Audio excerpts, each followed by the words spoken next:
Well, time is running out for the city of Dallas and the police and fire pension managers to reach a compromise. Keeping the fund solvent is crucial for thousands of current and retired first responders. In a one-on-one interview with the executive director of the fund, we've learned the two sides are still very far apart on the issues and by way of many, many dollars, too. Fox 4's Lori Brown joining us in studio with what happens if there's no agreement. Lori.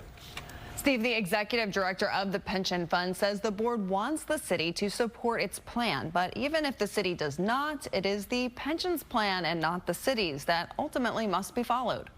Well, we feel it every time we go to the grocery store. David Ellison, a retired deputy chief, spent 38 years with the Dallas Police Department. Now, with no cost of living adjustment in nearly 8 years, his pension checks don't go nearly as far. It does feel like it's a broken promise. It's painful for members. Kelly Gottschalk is executive director of the Dallas Police and Fire Pension System. She was hired in 2015 to help save the pension system after the previous director and board's bad investments nearly bankrupted the fund. So in 2016 and 2017, the pension plan was running out of money, and we were facing a crisis. To stop the bleeding, members took huge reductions in benefits. Gottschalk says now, due to inflation, their purchasing power has dropped nearly 30% since 2016. And if you take right now, and if they had $1,000 in their pension, they would only be able to buy $700 worth of stuff that they could have bought in 2016 of $1,000 worth of stuff.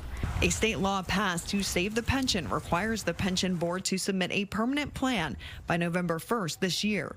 Under the city's proposal, retirees would receive a small one-time 1% increase, followed by 1% stipends that do not get added into the base benefit.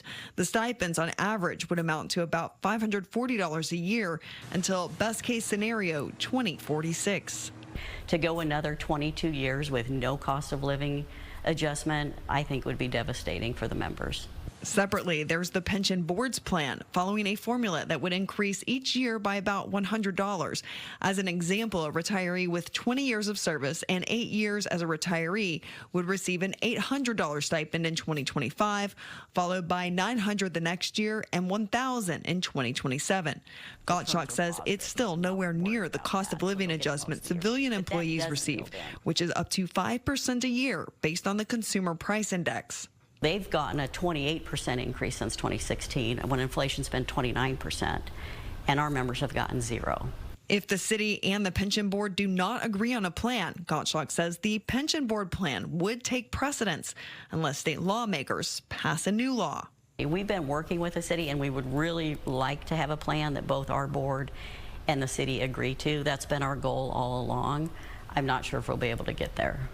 The pension fund's recommended plan would also prevent a retiree's purchasing power from dropping more than 30% from where it is today. The pension shortfall the city needs to fill is $3.5 billion.